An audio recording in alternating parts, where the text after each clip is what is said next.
নমস্কার বন্ধুরা, বাংলার বাগানে আপনাদেরকে স্বাগত। আপনারা সবাই নিশ্চয়ই ভালো আছেন, আর গাছকে ভালো রাখার জন্য আপনাদেরকেও ভালো থাকতে হবে। দেখুন, আপনাদের সবার প্রিয় বাংলার বাগানে এই চন্দ্রমল্লিকা গাছগুলি দেখেন ধীরে ধীরে কিন্তু বড় হতে চলেছে। এগুলি সবই পম্পন ভ্যারাইটির চন্দ্রমল্লিকা গাছ। এখানে দেখুন, এই একটি ভ্যারাইটি আছে, এই একটি ভ্যারাইটি ফুল গাছ আছে, এই একটি ভ্যারাইটি পম্পন ফুল গাছ আছে। সামনে দেখুন, এটাও একটি পম্পন ভ্যারাইটি ফুল গাছ, এটাও একটি পম্পন ভ্যারাইটি ফুল গাছ, এটাও একটি পম্পন ভ্যারাইটি ফুল গাছ। আরও আমার কাছে পম্পন ভ্যারাইটি ফুল গাছ আছে, তবে এইগুলিকে আমি বেশি অনেক আর কি আগে লাগিয়েছি এবং বেশি ঝাঁকড়াও করতে পেরেছি।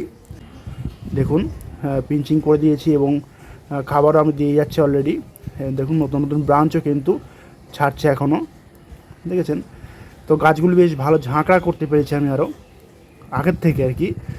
তো আশা করছি এখনও মোটামুটি আরও ঝাঁকড়া করতে পারবো খুব সহজে, কারণ এখনও সময় আছে।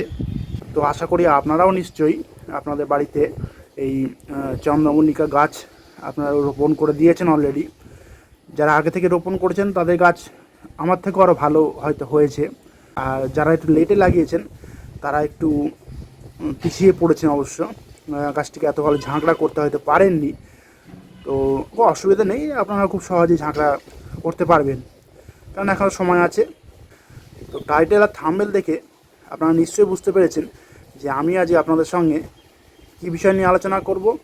হ্যাঁ, আপনারা ঠিকই ধরেছেন, আমি আজ আপনাদেরকে বিভিন্ন রকমের যেসব শীতকালীন গাছ রয়েছে সে সমস্ত শীতকালীন গাছের জন্য আমি মাটি তৈরি করে আপনাদেরকে দেখাবো। কারণ অনেক বন্ধুরা আমার কাছে রিকোয়েস্ট করেছেন, তারা শীতের যেসব ফুল গাছ যারা লাগাবেন আর কি, তা তো কেমন ধরনের মাটিতে তারা বসাবেন, সেই মাটি কীভাবে তৈরি করবেন। অনেকে আমাকে রিকোয়েস্ট করেছেন যে একটু তাড়াতাড়ি দেখিয়ে দেন, আমাদের সুবিধা হয়, আমরা তাহলে মাটি তৈরি করে তাড়াতাড়ি আর কি গাছটা বসাতে পারবো। তো আমি সেই জন্য ভিডিওটি উপস্থাপন করছি আপনাদের সামনে। আপনারা ভিডিওটিকে স্কিপ করবেন না, সম্পূর্ণ ভিডিওটি দেখবেন, তাহলে দেখবেন আপনারা নিজেরাই বাড়িতে আপনারা সেই সমস্ত ফুল গাছের জন্য মাটিটিকে আপনারা সুন্দরভাবে তৈরি করতে পারবেন। তো তাহলে চলুন আর দেরি না করে সে আলোচনা বিষয়ের দিকে তাহলে এবার যাওয়া যাক। দেখুন, শীতকালে সমস্ত রকমের ফুল গাছের জন্য আর কি কিন্তু এক রকমের স্পেশাল মাটি তৈরি করা আমি আপনাদেরকে দেখাবো, যে মাটিতে আপনারা শীতকালের সমস্ত রকমের ফুল গাছ কিন্তু আপনারা বসাতে পারবেন এবং গাছের গ্রোথ বা বৃদ্ধিও কিন্তু এরকম মাটিতে খুব ভালো হয়। আপনারা মনোযোগ সহকারে কিন্তু এই ভিডিওটি দেখবেন, স্কিপ করবেন না, তাহলে কিন্তু মানে অনেক কিছু জানতে পারবেন না বা অনেক কিছু উপাদান হয়তো বাদও চলে যেতে পারে আপনাদের। সম্পূর্ণ ভিডিওটি দেখবেন সেই জন্য বলছি আপনাদেরকে। তো আপনারা যদি এই রকম ধরনের মাটি তৈরি করে শীতের সমস্ত রকমের গাছ আপনারা সেই মাটিতে যদি বসান, তাহলে কিন্তু আপনারা খুব ভালো ফল পাবেন আপনারা দেখবেন। তো দেখুন, আজকে কিন্তু 1 অক্টোবর, মোটামুটি শীতের চারা আমরা বসাবো প্রায় অক্টোবরের লাস্ট উইকের দিকে। কারণ এর আগে যদি আমরা শীতের চারা বসাই তাহলে কিন্তু সেই চারাগুলিকে সহজে বাঁচাতে পারবো না, কারণ চারাগুলি খুব ছোটো ছোটো থাকবে। দেখুন, আমি এখানে প্রথমেই 1 টব মাটি নিয়েছি। আপনাদের যদি শীতে ফুল গাছের সংখ্যা আর কি যদি আরও বৃদ্ধি পায়, তাহলে আমি যেসব উপাদানগুলো দেখাবো সেই সমস্ত উপাদানের পরিমাণ কিন্তু বাড়িয়ে দেবেন আপনারা। আমি এখানে একটি টবের পরিমাপ হিসাবে আমি আপনাদেরকে সমস্ত কিছু বলছি আজ। দেখুন, প্রথমে আমি এখানে 1 টব মাটি নিয়ে নিয়েছি, নর্মাল গার্ডেন সয়েল। এটা আমার মাটি কিন্তু আপনাদেরকে এরকম ঝুরঝুরে মাটি নিতে হবে। এবার মাটিটিকে আমি ভালোভাবে প্রায় 3-4 দিন আমি রোদে শুকিয়েও নিয়েছি। তো এরকম 1 টব মাটি নিতে হবে আপনাদেরকে। মাটিটিকে এভাবে ঢেলে দেবেন যে কোনো একটি জায়গাতে নিয়ে। এরকম মাটি নেবেন 1 টব। আর যারা নতুন মাটি নেবেন তারা কিন্তু মাটিটিকে ভালোভাবে চেলে নেবেন, কারণ কোনো রকমের নুড়ি পাথর ইত্যাদি যেন না থাকে এতে, সেদিকে কিন্তু খেয়াল রাখবেন আপনারা। এরপরে করতে হবে কি, আমাদেরকে এরকম মাটি নেওয়ার পর আমাদের এরকম বালি নিয়ে নিতে হবে। আমাদের এরকম বালিও আমি ঢেলে দিচ্ছি, ছোটো টবে 1 টব দিলাম আমি। বালিটি যেন একটু মোটা দানা হয় আর কি। আর যাদের পুরো এঁটেল মাটি বা মানে মাটি খুব শক্ত, সেই মাটিতে কিন্তু বালি আপনাদেরকে অবশ্যই মেশাতে হবে, কারণ সেই মাটিকে ভালোভাবে তৈরি না করলে কিন্তু সেই মাটিতে কিন্তু গাছ আপনারা রোপণ করতে পারবেন না এবং গাছ খুব একটা ভালো হবেও না। তো এ তো গেল বালি আর মাটির কথা। এরপরে আমি এই মাটি এবং বালির সঙ্গে আমি এরকম ছোটো কাপে 1 কাপ আমি প্রায় 2 বছরের পুরনো গোবর সার আমি মেশাবো। দেখেন এইভাবে মিশিয়ে দিতে হবে। আপনারা চাইলে এখানে ভার্মি কম্পোস্ট ইউজ করতে পারেন, কোনো অসুবিধা নেই। তবে ভার্মি কম্পোস্টের কোয়ালিটিটা কিন্তু খুব ভালো মানের হতে হবে। আমি গোবর সারও নিয়েছি খুব ভালো মানে, কারণ একদম পিওর গোবর সার, এটা কোনো ভেজাল এতে মেশানো নেই। তো এইরকমভাবে মাটির বেসটাকে আমাদেরকে তৈরি করে নিতে হবে। এবার করতে হবে কি, আমাদেরকে এই মাটি যেগুলি আমি মেশালাম এগুলিকে একটু ভালোভাবে মিশিয়ে নিতে হবে। কারণ তাহলে হবে কি, মাটির যে বেস তৈরি করার কথাটা বললাম সেটা খুব ভালোভাবে তৈরি হবে। এই দেখেন এইভাবে একটু ভালোভাবে মিশিয়ে নেবেন। যে 3টি উপাদান দিয়ে আমি আপনাদেরকে বললাম মাটিটিকে তৈরি করতে, সেইগুলি আপনারা ভালোভাবে মিশিয়ে নেবেন। মিশিয়ে নিলেই কিন্তু মাটি তৈরি হয়ে যাবে, মানে একটা প্রাথমিক পর্যায়ে মাটি তৈরি হয়ে যাবে। আপনারা চাইলে এই রকম ধরনের মাটিতেও আপনারা শীতে সমস্ত ফুল গাছ আপনারা বসাতে পারেন, কোনো অসুবিধা নেই।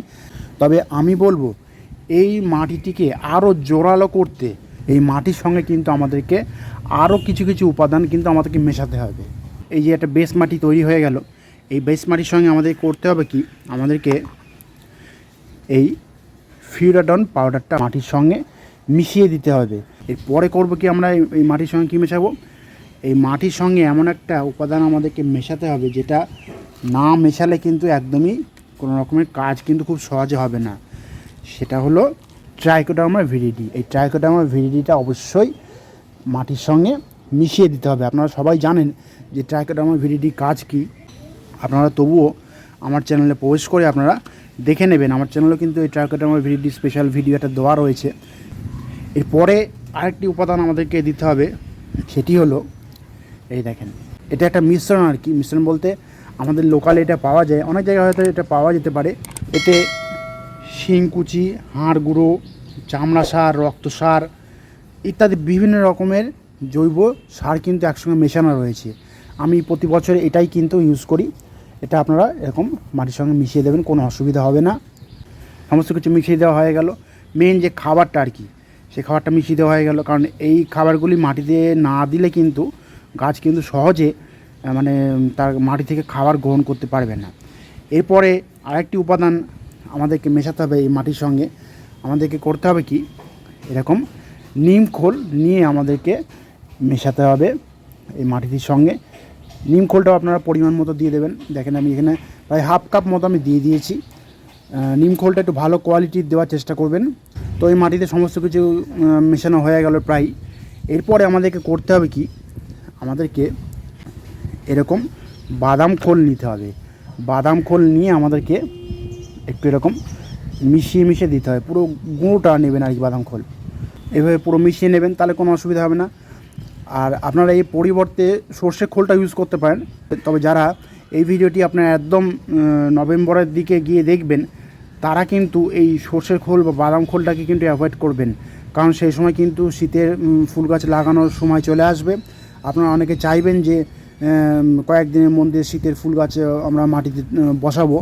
তো এই ধরনের মাটি হয়তো আপনারা তৈরি করবেন আমার এই ভিডিওটি দেখে। তো তারা কিন্তু এইগুলোকে দেবেন না, কারণ এই সর্ষের খোল বা বাদাম খোল দেওয়ার মিনিমাম 3 সপ্তাহ পরে আপনারা শীতের ফুল গাছ এই মাটিতে রোপণ করবেন। কারণ এই খোল মাটিতে মেশানোর সঙ্গে সঙ্গে কিন্তু গাছ একদমই বসাবেন না, তাহলে কিন্তু আপনারা মারাত্মক ভুল করে ফেলবেন। তাহলে হবে কি, আপনাদের গাছ মারা যেতে পারে, কারণ এর একটা রিয়াকশান রয়েছে। সেই জন্যই কথাটা আপনাদেরকে বললাম। এইবারে আমাদেরকে সমস্ত কিছু উপাদানের সঙ্গে এরকম মাটিটিকে ভালোভাবে মিশিয়ে নিতে হবে। এই দেখেন মাটিটি কিন্তু এবার ভালোভাবে এরকম মিশিয়ে নেব, সমস্ত মানে মাটির সঙ্গে খাবারের উপাদানগুলি যাতে ভালোভাবে মিশে যায়। আপনারা চাইলে এই মাটির সঙ্গে যে কোনো রকমের মাইক্রোনিউট্রিয়েন্ট বা অনুখাদ্য মেশাতে পারেন। এছাড়া দানাদার ফর্মে যে হিউমিক অ্যাসিড হয়, সেই দানাদার ফর্মের হিউমিক অ্যাসিডও কিন্তু আপনারা মেশাতে পারেন। তবে পরিমাণটা ঠিক করে দেবেন। দেখেন এইভাবে মাটিটিকে আপনারা তৈরি করে রাখবেন। দেখেন মাটি কেমন ঝুরঝুরে হয়েছে, দেখেছেন কোনো মানে জমাট বাঁধছে না। দেখেছেন মাটি কেমন বেশ ভালোই ঝুরঝুরে হয়েছে। তো আপনারা কিন্তু এরকম ঝুরঝুরে মাটি তৈরি করবেন। এরপরে আমি এই মাটিটিকে জল ছিটিয়ে ভিজিয়ে দেব, দিয়ে একটি বস্তায় ভরে রেখে দেবো। আবার 10 দিন পরে বের করে আবার জল ছিটিয়ে ভিজিয়ে দেবো, দিয়ে বস্তায় ভরে আবার রেখে দেবো, এর ছামা জায়গাটা রেখে দিতে হবে। এইভাবে কিন্তু সার্কেল ওয়াইজ চলতে থাকবে। এইভাবে মোটামুটি 4 থেকে 5 বার এই কাজটি করলে শীতের ফুলের জন্য এই মাটি কিন্তু ভালোভাবে তৈরি হয়ে যাবে এবং সেই মাটিতে কিন্তু আপনারা শীতের সমস্ত রকমের ফুল গাছ, পিটুনিয়া, প্যানজি, গাঁদা, ইনকা গাঁদা, সাদা গাঁদা, এমনকি ডালিয়া গাছও কিন্তু আপনারা বসাতে পারেন এই মাটিতে। তো আপনারাও কিন্তু শীতের ফুলের জন্য এরকম মাটি আজ থেকেই প্রস্তুতি শুরু করে দেন, তাহলে দেখবেন আপনারাও নিশ্চিন্তে কিন্তু এই মাটিতে শীতের সমস্ত রকমের ফুল গাছ নিশ্চিন্তে বসাতে পারবেন এবং দেখবেন গাছও কিন্তু খুব ভালো হবে এই মাটিতে। তো বন্ধুরা, আজ এই পর্যন্তই। আর যদি কোনো কমেন্ট থাকে তাহলে কিন্তু বাংলার বাগানকে জানাতে ভুলবেন না, কারণ বাংলার বাগান সবসময় আপনাদের পাশে ছিল, আছে এবং থাকবে। আর আমার এই ভিডিওটি যদি আপনাদের ভালো লাগে তবে লাইক করবেন, গাছপ্রেমী বন্ধুদের মধ্যে শেয়ার করবেন এবং আমার চ্যানেলটিকে সাবস্ক্রাইব করে বেল আইকনটিকে প্রেস করে অল নোটিফিকেশনটিকে প্রেস করে রাখবেন, যাতে নিত্য নতুন ভিডিওগুলি আপনাদের কাছে খুব সহজেই পৌঁছে যেতে পারে।